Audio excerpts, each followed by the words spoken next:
आणखी एका breaking news आहे। भाजप आमदार सुरेश धस यांनी करुणा मुंडेंबाबत एका मोठा खळबळजनक दावा केलाय। करुणा मुंडे यांच्या गाडीमध्ये पिस्तूल ठेवणारी व्यक्ती बीड जिल्ह्यातील पोलीस अधिकारी असल्याचा दावा त्यांनी केला आहे आणि त्यांचं नाव आपल्याला माहिती असल्याचं सुद्धा आमदार सुरेश धस म्हणतात। त्यामुळे आता करुणा मुंडे यांच्या गाडीमध्ये पिस्तूल ठेवणारी ती व्यक्ती नेमकी कोण, तो अधिकारी नेमका कोण आणि त्याने कोणाच्या सांगण्यावरून पिस्तूल ठेवला असेल असा सवाल या ठिकाणी उपस्थित होतोय। दरम्यान सुरेश धस हे भाजपचे आमदार आहेत आणि त्यांनी करुणा मुंडे यांच्याविषयी हा खळबळजनक दावा केलेला आहे। करुणा मुंडेंच्या गाडीमध्ये पिस्तूल ठेवणारी व्यक्ती बीड जिल्ह्यातील पोलीस होती आणि त्यांचं नाव सुद्धा आपल्याला माहित असल्याचं सुरेश धस म्हणतायत।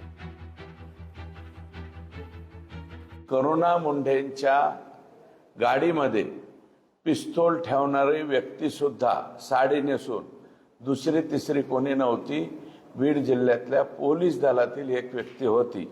त्याचं नाव सुद्धा मला माहिती आहे, परंतु ते बाहेर मी सांगणार नाही, एसपींना सांगेल। करुणा मुंडेंच्या गाडीमध्ये पिस्तूल ठेवणारी व्यक्ती सुद्धा साडी नेसून दुसरी तिसरी कोणी नव्हती, बीड जिल्ह्यातल्या पोलीस दलातील एक व्यक्ती होती।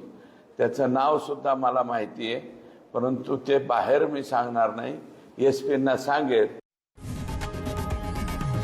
लोकशाही मराठी ऐका, पहा, जागरूक रहा।